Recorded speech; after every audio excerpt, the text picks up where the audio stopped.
Hello' everyone, welcome to my another blogs. আৰু আজি মই বনাবলৈ লৈছোঁ বেঙেনা আৰু শুকান মাছৰ চব্জি। তো এয়া মছলাখিনি দি দিয়া হ'ল ধুনীয়াকৈ, পিঁয়াজ চিয়াজ দি পেলাই গৰম তেলত ভালকৈ মছলাখিনি হেৰি কৰি লওঁ আৰু তাৰপৰা হালধি অকণ দি দিলোঁ। লাহে লাহে গোটেই মছলাখিনি দি থৈ যাম।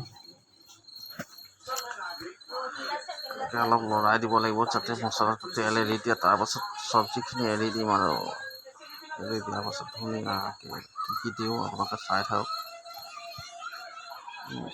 ইয়াত শুকান জলকীয়া পেষ্ট, আদা ৰচুন ধনিয়া পেষ্ট ইত্যাদিখিনি দিয়া হ'ল। আপোনালোকেও কেতিয়াবা এনেকৈ ট্ৰাই কৰি চাব।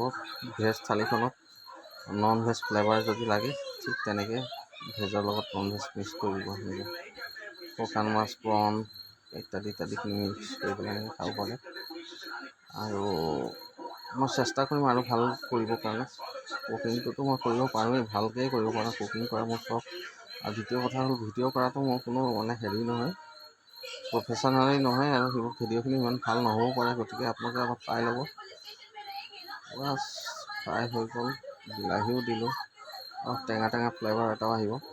আৰু ঢাকনি এখন মাৰি দিব লাগিব ইয়াৰ ওপৰতে। লৰাই লওঁ প্ৰথম, আৰু অকণমান লৰাই ঢাকনিখন দি তাৰপৰা চাই থাকক আৰু আপোনালোকে কেনেকৈ মই বনাওঁ।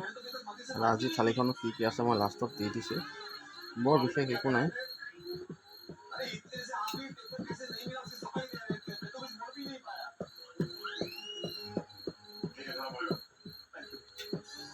চব্জি হৈ খায়ো আদায় হৈ গ'ল। এয়া ভাতৰ লগত লৈ ল'লোঁ, অলপ তিয়ঁহ